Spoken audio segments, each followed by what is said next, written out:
सुप्रभात बच्चों। आज जो हम लोग टॉपिक कवर करने वाले हैं 11th का वो है ग्रेविटेशन।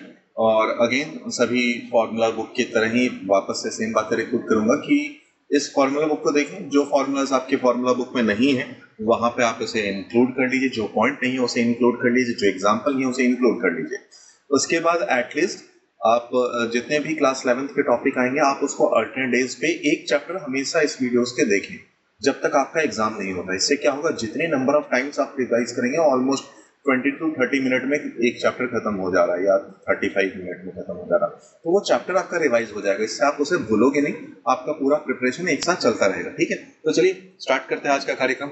आते हैं हम लोग ग्रेविटेशन। सबसे पहला काम है हमारे पास केप्लर्स लॉ के बारे में बात करना। तो केप्लर लॉ पे जरा आते हैं। तो सबसे पहला था लॉ ऑफ ऑर्बिट। ये लॉ ऑफ ऑर्बिट क्या बोलता था हमारे पास कि जो सन है उसके अराउंड प्लैनेट रिवॉल्व करते हैं और जो पाथ में वो रिवॉल्व करते हैं वो है इलेक्ट्रिकल पाथ।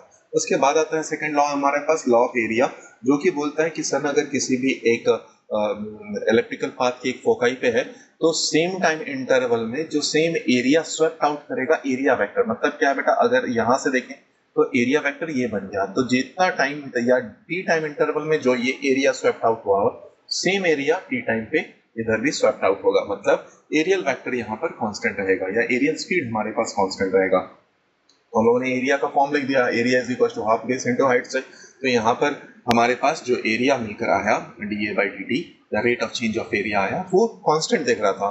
तो किसके बराबर लिखा उसको, अब यहाँ पर क्या किया, हाफ वी आर। इसको और समझ सकते हैं बेटा आप कि एरिया डी ए किसके बराबर होगा। तो डी ए को अगर आप लिखें वो होता है हमारे पास हाफ बेस। बेस अगर आप लिखना चाहें तो आर है और जो हाइट है हमारे पास वो v इंटू डी टी है। तो यहाँ से d a by d t is equal to half v into r आ गया। अब यहीं पे आपने क्या कर दिया, m से मल्टीप्लाई एंड डिवाइड कर दिया, तो m v r angular momentum आया, जिससे आप ये बोल सकते हैं कि एंगुलर मोमेंटम हमेशा कांस्टेंट रहने वाला है। वहीं से एक पार्ट निकल कर आया कि v1 r1 की वैल्यू हमेशा v2 r2 के बराबर आनी चाहिए। ठीक है बेटा, अब इस चीज से जो हमारे पास लास्ट केस है या स्पेशल केस आप इसे बोल सकते हैं वो है कि अगर v मिनिमम, मिनिमम कहाँ पे होगा बेटा, एपीहीलियन में होगा, और जो पास वाला पॉइंट है पेरीहीलियन वहां पे वेलोसिटी मैक्सिमम होती है। तो अब अगर आप यहाँ का पहले तो डिस्टेंस देखें, ये डिस्टेंस किसके बराबर होगा बेटा, तो यहाँ से यहाँ का जो डिस्टेंस होगा a प्लस ए ई के बराबर होगा।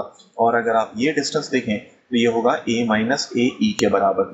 ठीक है बेटा, अब यहीं से कई बार अपने को पूछा जाता है v1 बाई v2 का रेशो क्या होगा। तो देख लीजिए बेटा, अगर हम लोग v1 लिखें तो v1 r1 की वैल्यू कितनी होगी, लेट्स से जो एपीहीलियन है उसको va लिख दिया, और यहाँ पे जो r है बेटा वो हो गया 1 प्लस e इंटू ए के बराबर। वहीं आप पेरीहीलियन पे चले जाएं तो vp हो गया इंटू ए हो गया और 1 माइनस ई के बराबर। ए से ए कट जाएगा तो v a by v p मिल जाएगा। वहीं से आपको ठीक है, ये बात आपको पता चल जाएगी यहाँ से। ठीक है, चलिए इनका रेशियोज आप निकाल लें। उसके बाद कुछ और बात करें, थर्ड पार्ट अपने पास आ जाता है, ये थर्ड लॉ आ जाता है, लॉ ऑफ पीरियड। इसका मतलब क्या होता है बेटा कि जो टाइम पीरियड का स्क्वायर है that is proportional to a cube. A क्या है हमारे पास, semi major axis of the electrical path. और कई बार इसेंट्रिसिटी के लिए बात आ सकती है, तो इसेंट्रिसिटी इज इक्वल टू आता है हमारे पास under root of 1 minus b square by a square. Area of the ellipse भी आपसे पूछा जा सकता है, तो वो आ सकता है पाई इंटू ए इंटू बी के बराबर। बी क्या हो जाएगा हमारे पास, सेमी माइनर एक्सिस के बराबर हो जाएगा। ठीक है, आइए अब बात करते हैं हमारे पास पार्ट बी। ये रख दिया, लेट्स से पार्ट बी रख दिया, ये सी रख दिया, ये डी रख दिया एंड ये हमारे पास ये रख दिया। आइए part B, Newton's law of gravitation. कुछ खास बात नहीं, दो पॉइंट मास के बीच में लगने वाला फोर्स के बारे में बताया गया। यहाँ पर जो फोर्स है directly proportional to the product of mass है और inversely proportional to square of separation between them है। जी है हमारे पास ग्रेविटेशनल कांस्टेंट, उसका यूनिट डायमेंशन निकालने आपको पता होना चाहिए। तो अगर उसका डायमेंशन हम लोग निकालें या पहले यूनिट ले लेते हैं, तो newton into metre square upon kg square, ये आ गया इसका यूनिट। अगर आप इसका डायमेंशन लिखने जाएं तो बेटा m से m कैंसिल आउट हो जाएगा, तो वहां पर बन जाएगा m माइनस वन एल का पावर 3 टी का पावर माइनस 1 के बराबर। जो g है वो ग्रेविटेशनल कांस्टेंट, उसकी वैल्यू होती है हमारे पास 6.67 इंटू 10 पावर माइनस 11 के बराबर होती है। ठीक है, आइए उसके बाद आते हैं हम लोग, जो ग्रेविटेशनल फोर्स है बेटा वो उसका टाइप क्या है, वो हमेशा अट्रैक्टिव फोर्स इन नेचर होगा, इंडिपेंडेंट ऑफ द मीडियम होगा। ठीक है, कुछ और बात करें हमारे पास तो वो एक सुपर पोजिशन ऑफ फोर्सेस पे भी बात करता है। मतलब अगर हमारे पास ये एक प्लैनेट है, यहाँ पर दूसरा प्लैनेट है, तीसरा प्लैनेट है, चौथा प्लैनेट है, तो जो फोर्सेस किसी एक बॉडी पे है या बिटवीन द टू बॉडीज लिखा जाए तो forces between the two bodies independent of presence of other body, ये भी एक रहेगा। और उसके बाद वहां से अगर एफ नेट निकाला जाए that is equal to F1 plus F2, सभी वेक्टर फॉर्म में ही है, plus F3 and so on, यही कहलाएगा बाद में सुपरपोजिशन लॉ। ठीक है, फिलहाल आ जाते हैं हमारे प्रॉपर्टीज में। जो फोर्सेज है वो सेंट्रल फोर्स है, हमेशा सेंटर टू सेंटर एक्ट होने वाला है, कंजर्वेटिव फोर्स है।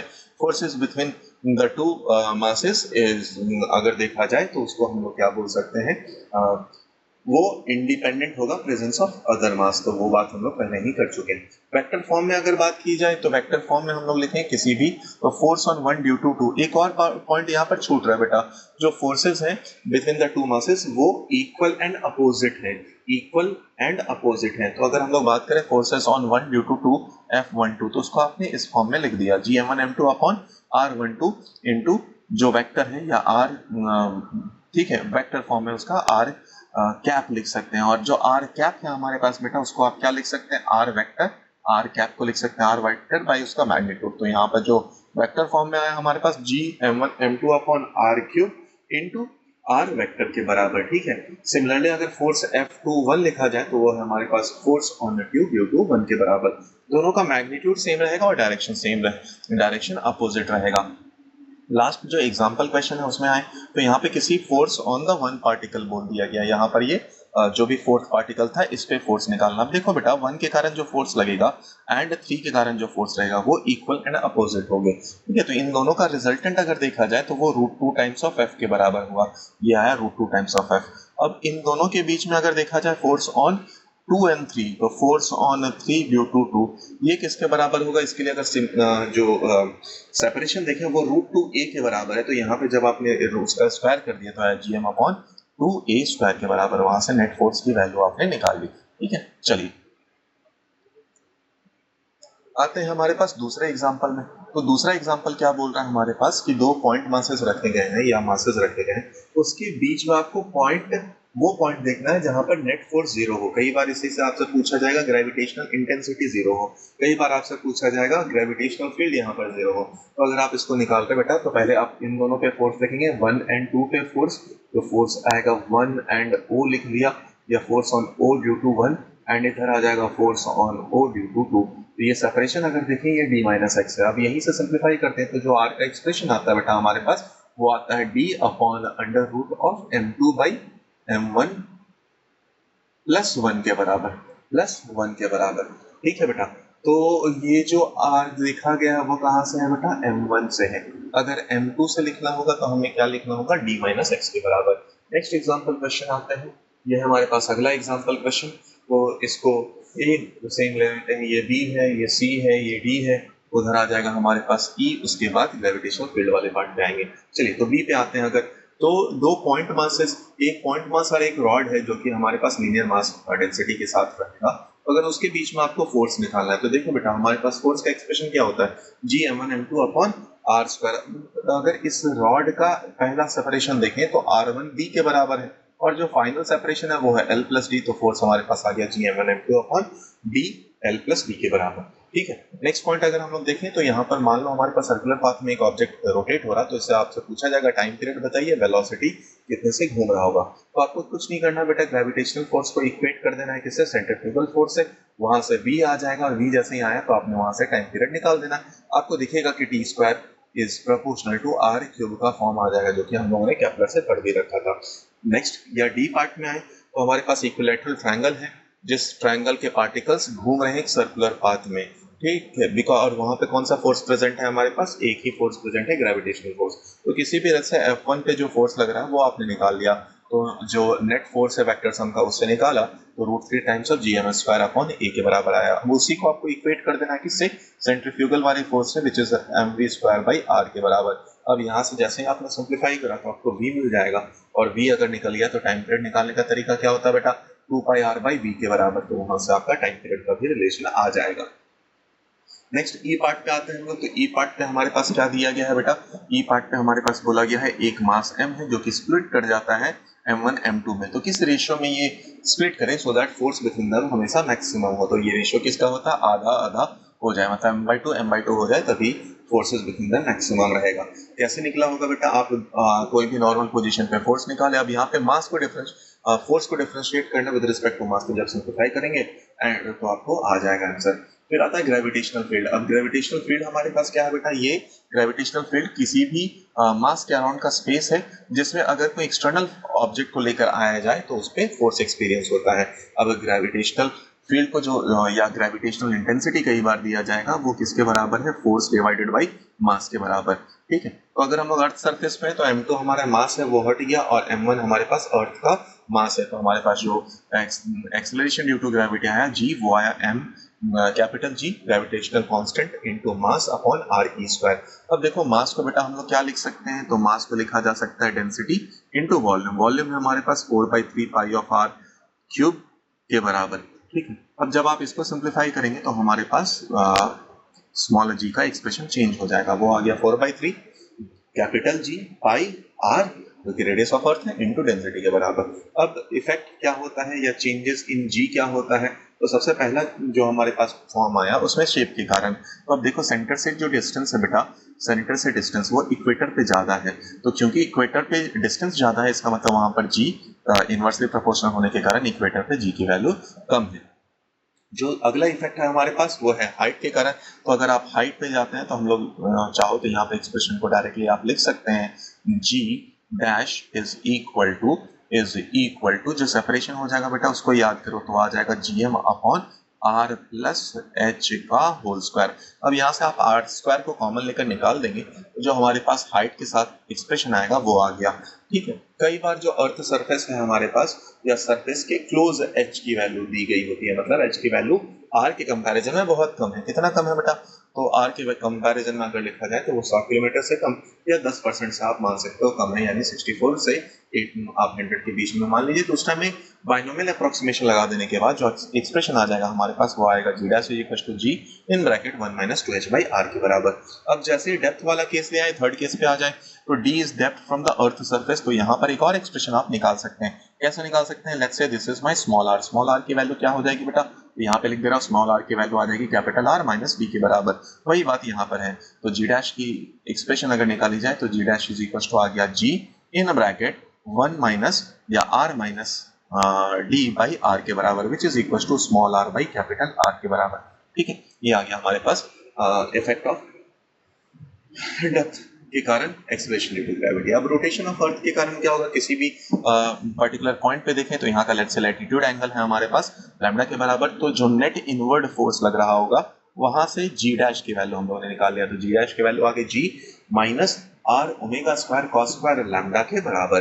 अब देख बेटा, अगर हम लोग इक्वेटर पे आ गए तो जो लैम्डा की वैल्यू आ जाएगी वहां पर कितनी आ जाएगी, तो इक्वेटर पे जैसे आ गया तो लैम्डा की वैल्यू हमारे पास 0 आ गई, कॉस 0 की वैल्यू हमारे पास 1 हो जाती है। तो इस टाइम पे हमारे पास जो g डैश की वैल्यू है वो आ जाएगी g minus r omega square. ठीक है, अच्छा अब हमारे पास दूसरा काम बोला जाए कि एट पोल पे देखा जाए, एट पोल पे तो पोल पे जो हमारे पास है लैम्डा की वैल्यू किसके बराबर होनी चाहिए बेटा, 90 डिग्री हो गया, तो वहां पर g डैश की वैल्यू g हो गया। तो यहाँ पर एक क्वेश्चन पूछा जाता है कि अर्थ की स्पीड अगर चेंज हो जाए तो हमारे पास कहाँ का g फैक्टर चेंज नहीं होगा या कहाँ का g फैक्टर हमारे पास अनचेंज रह जाएगा, तो दैट इज पोल हो जाएगा। ठीक है, अगला सवाल अपने से पूछा जाता है बेटा कि वेटलेस होने के लिए कितना एक्सप्रेशन चाहिए, वेटलेस कब होगा। देख बेटा, अगर वेटलेस करना है तो जी डैश को हम लोग 0 कर दे तो यहाँ से आप जी की वैल्यू को आप निकाल सकते हैं। ठीक है, चलिए अगले केस पे आ जाए।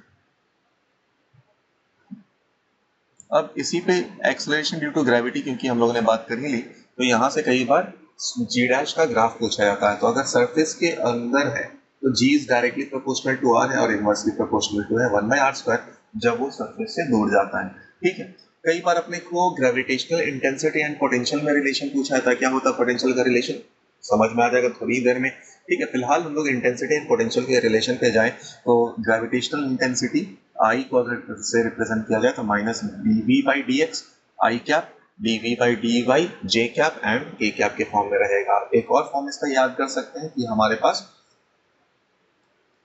dv is equal to minus I dot dr के बराबर। यहाँ से फोर्स भी निकाल सकते हैं, तो ग्रेविटेशनल के केस में लिखा जाए तो माइनस du बाई dr के बराबर है।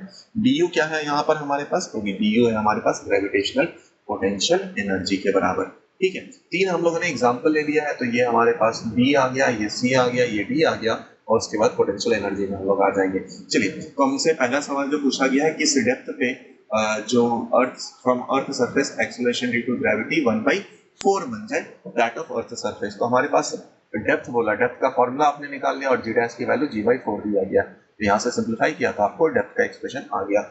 उसके बाद क्या पूछा गया है, एट व्हाट एल्टीट्यूड, सी वाले पार्ट में आ जाए, at what altitude acceleration due to gravity reduces half of its value. तो अब acceleration due to gravity height के रिस्पेक्ट में बोला गया, तो हाइट वाला एक्सप्रेशन हम लोगों ने निकाल लिया।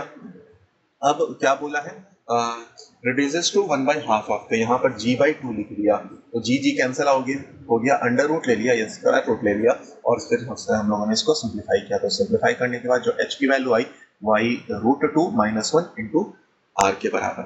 नेक्स्ट हमारे पास स्पीड वाला क्वेश्चन, तो एक ऐसा स्पीड बताना है आपको जिसपे एपरेंट g एट इक्वेटर की वैल्यू 0 के बराबर हो जाए। तो अभी अभी बात किया था g की वैल्यू ओमेगा स्क्वायर r के बराबर हो जानी चाहिए, तो यहाँ से ओमेगा की जो वैल्यू निकल के आई वो आई 1.2 इंटू 10⁻³ रेडियन पर सेकंड के बराबर। अब इससे क्या होगा बेटा, इससे हमारे पास time period of rotation of earth change हो जाएगा, जो कि 24 आवर पहले हुआ करता था, अब उससे वैल्यू कम हो जाएगी। तो अर्थ का रोटेशन कितना बन जाएगा हमारे पास, वो आएगा 1 आवर 40 मिनट के आसपास, ठीक है, या 1 आवर 1.4 आवर के बराबर आ जाएगा, 1.4 आवर के बराबर, बेसिकली 100 मिनट आसपास ये आ जाएगा। चलिए, तो नेक्स्ट आते हैं हम लोग ग्रेविटेशनल पोटेंशियल एनर्जी पे आ जाते हैं। ग्रेविटेशनल पोटेंशियल एनर्जी क्या होता है, इसका डेफिनेशन को समझे। तो ग्रेविटेशनल पोटेंशियल एनर्जी किसी भी पॉइंट पे बताने का मतलब क्या है कि वर्क डन कितना होगा किसी भी बॉडी को ब्रिंग करने में फ्रॉम इनफाइनाइट तो किसी पर्टिकुलर पॉइंट स्लोली, बहुत धीरे धीरे आप लेकर आते हैं। तो ग्रेविटेशनल पोटेंशियल का या ग्रेविटेशनल पोटेंशियल एनर्जी किसी हाइट h पे अगर लिखी जाए तो वो किसके बराबर हो जाएगा, -Gm1m2 upon r plus h के बराबर, ठीक है।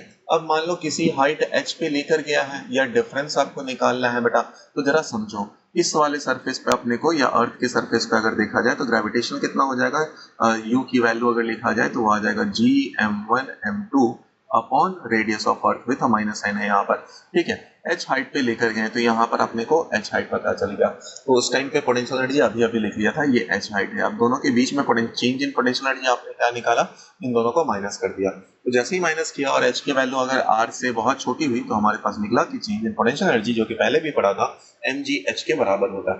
अब क्या बोला गया अगला सवाल हमारे पास कि किसी बॉडी को अगर प्रोजेक्ट कर देते हैं बहुत हाई स्पीड से, सो दैट ये हाइट मैक्सिमम हाइट अटेंड किया है कितना, ये बताना है। तो मैक्सिमम हाइट अटेंड करने के लिए हमारे पास क्या क्या चीजें होनी चाहिए बेटा, तो वही काम है, पोटेंशियल एनर्जी जो कि है हाफ mv², उसको हम लोग इक्वेट कर देंगे हमारे पास पोटेंशियल एनर्जी से, काइनेटिक एनर्जी को पोटेंशियल एनर्जी से इक्वेट कर देंगे। अब दोनों से आप h की वैल्यू वहां से निकाल सकते हैं। Potential energy of the system बोल दिया जाए तो हमारे पास पहली बात ये स्केलर क्वांटिटी है, तो सभी का पेयर में जो पोटेंशियल एनर्जी होगा वो लिख लिया। u12 का हम क्या मतलब हो गया, g times of m1 into m2 upon उन दोनों के बीच का सेपरेशन, 13 के का मतलब m1 m3 डिवाइडेड बाय उनका सेपरेशन, ठीक है। इस तरीके से आप पोटेंशियल एनर्जी निकाल सकते हैं। अगला केस जरा समझो, जो एग्जांपल क्वेश्चन है सबसे लास्ट में, कि हमारे पास सिचुएशन कुछ दिया गया है, तो एक ट्रायंगल है जिसका इक्विलैटरल ट्रायंगल ही दिख रहा है, जिसके वर्टिसेस पे 3 मासेस रखे गए हैं, m1, एक है m, दूसरा है 2m और तीसरा है 3m। तो पहले तो बोला कि इनका पोटेंशियल एनर्जी बता दीजिए, तो पोटेंशियल एनर्जी बता दिया।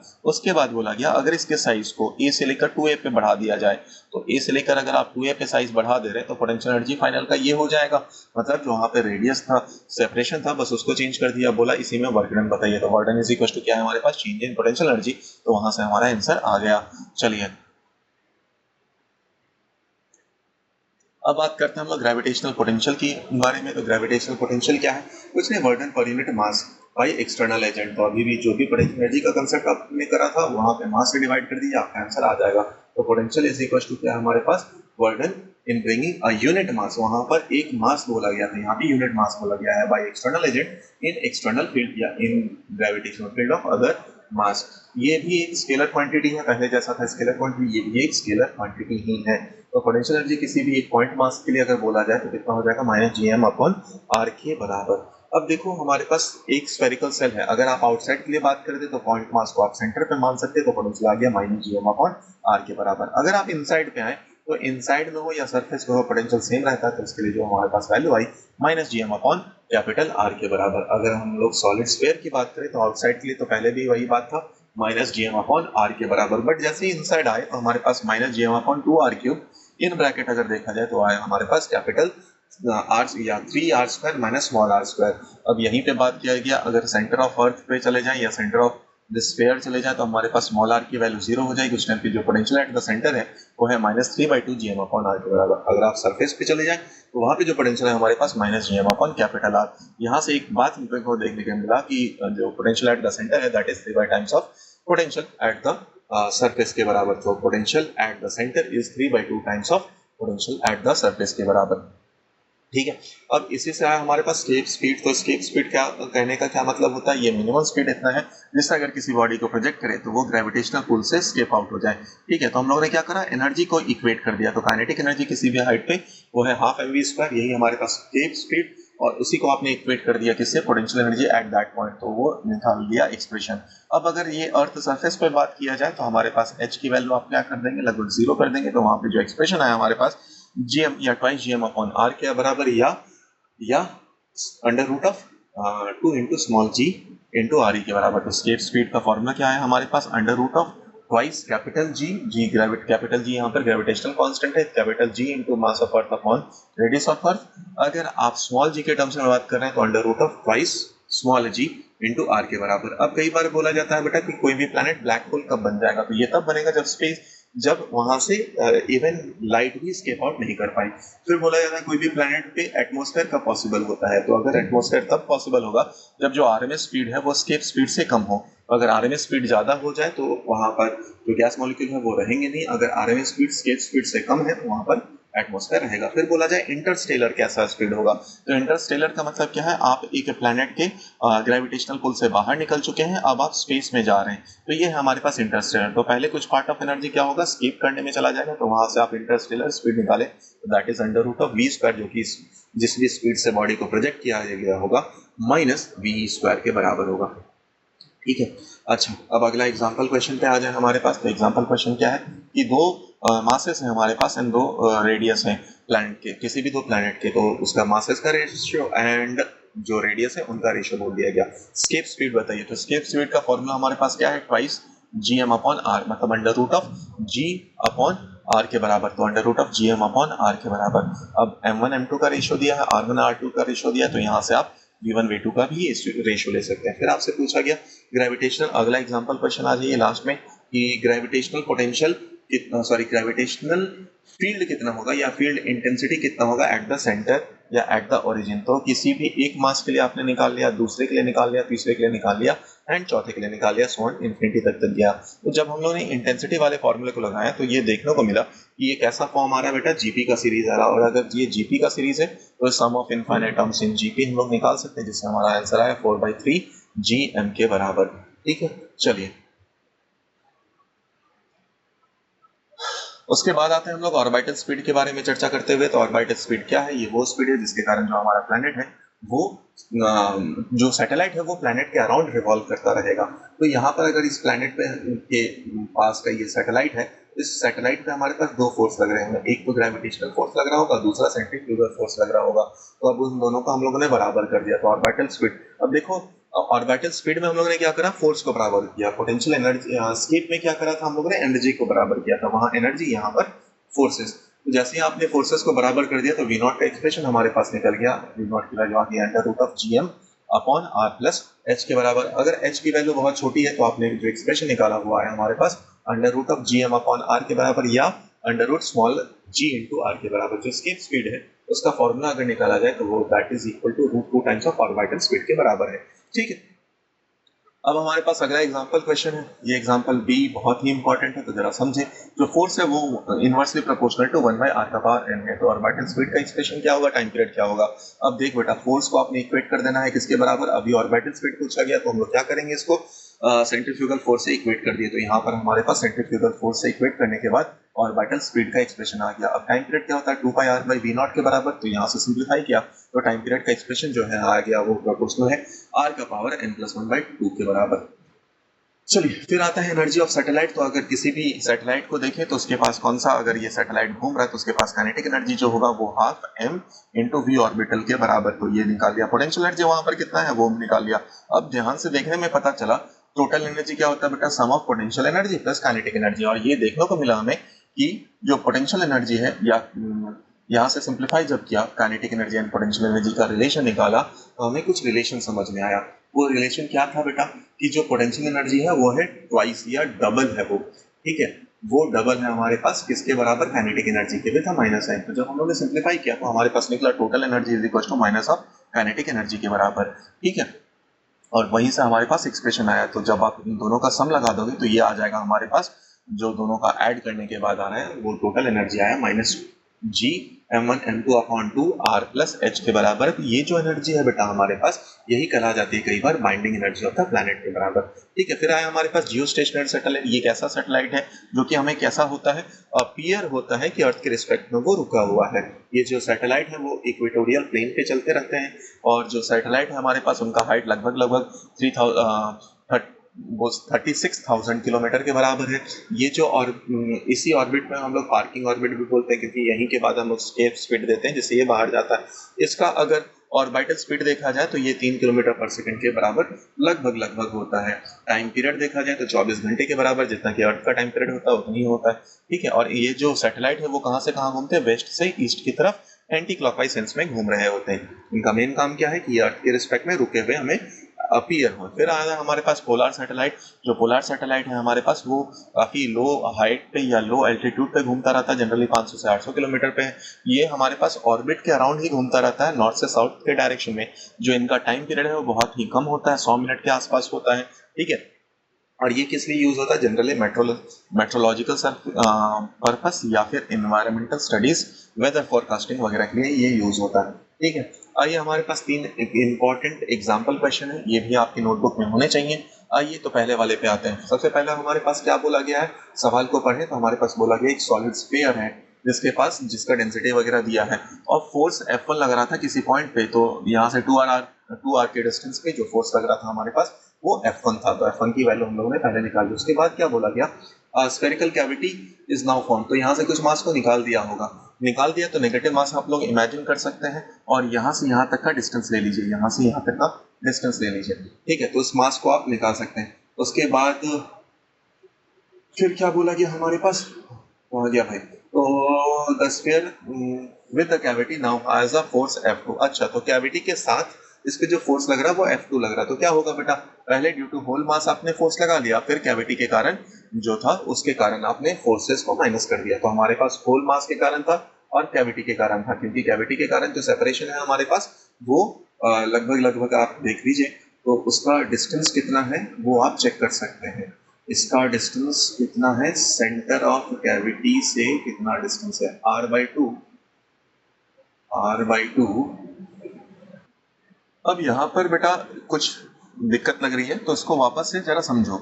ये मास इन्होंने इंक्लूड नहीं किया। आप देखेंगे कितना होगा, जो कैविटी है उसका मास कितना पहले लेट से वो निकाल लीजिए। तो वो मास कितने के बराबर आएगा बेटा हमारे पास, that is equal to capital mass और उसका वॉल्यूम। तो ये हमारे पास डेंसिटी आ गया 4/3 पाई, और ये आ गया r³ इंटू, यहाँ पर आ जाएगा हमारे पास 4/3 इंटू पाई इंटू r/2 का क्यूब। तो ये आ जाएगा हमारे पास m/8 आता हुआ दिख रहा। तो यहाँ पे जो मास है m' वो आ जाएगा m/8। तो इस जगह पर जो मास है आप m' की जगह पर लिख लेना m/8। चलो F2 में रिमूव्ड मास के कारण देख लेता हूँ फोर्स कितना आ गया। तो वो आ गया हमारे पास g small m into m/8, और यहाँ पर एक और फैक्टर आएगा बेटा दोनों के बीच का सेपरेशन। तो ये सेपरेशन आ जाएगा हमारे पास 1.5 r के बराबर या 3/2 r के बराबर। तो यहाँ से आया 3/2 ऑफ r का होल स्क्वायर, ठीक है बेटा।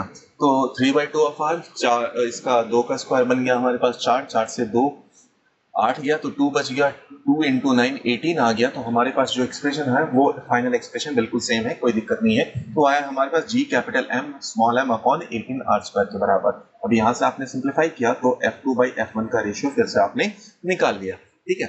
चलिए दूसरे, तो सवाल के स्टेप्स को आपको जरूर याद रखना है बेटा कि सवाल कैसे कैसे सॉल्व किया गया है, सो दैट आपको वहां पर ऐसा हो कि पता रहे कि हाँ अगला स्टेप क्या करना है।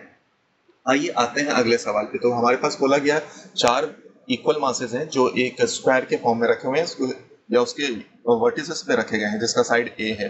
अब किसी एक मास को रिमूव कर दिया जाए तो बताना है कितना वर्क डन लगेगा। तो initial potential energy of the system निकाला गया होगा। क्या हुआ होगा बेटा, आप पहले निकाला होंगे U12 निकला होगा, फिर U13 निकला होगा, U14 निकला होगा, उसके बाद क्या आया होगा, U23 आया होगा, U24 आया होगा, उसके बाद क्या आया होगा, U34 आया होगा। तो potential energy of the system initially आपने निकाल लिया। अब फाइनल पोटेंशियल एनर्जी अगर निकालने तो मान लो हमारे पास फोर्थ वाले को आपने रिमूव कर दिया, तो अगर इसको निकाल दे तो U12 आ जाएगा, U13 आ जाएगा, फिर 23 आ जाएगा। इनके कारण पोटेंशियल एनर्जी निकाल लिया। अब दोनों का डिफरेंस जब लेंगे तो वही हमारे पास आएगा बर्डन कितना होगा। चलिए लास्ट सवाल पे आते हैं हमारे पास। तो बोला है पार्टिकल है जिसको आप प्रोजेक्ट कर दिए हैं vertically upward from the surface of earth with speed equal to 1/4 of escape speed. तो जो हमारे पास गिवन डाटा क्या आया कि जो वेलोसिटी है वह 1/4 है। 1/4 है मतलब v/4। अब v का एक्सप्रेशन रख दिया हमारे पास √2gm/re के बराबर, और कंजर्वेशन ऑफ एनर्जी लगा दिया। तो सरफेस जो है वहां पर हमारे पास kinetic energy equal to find maximum height.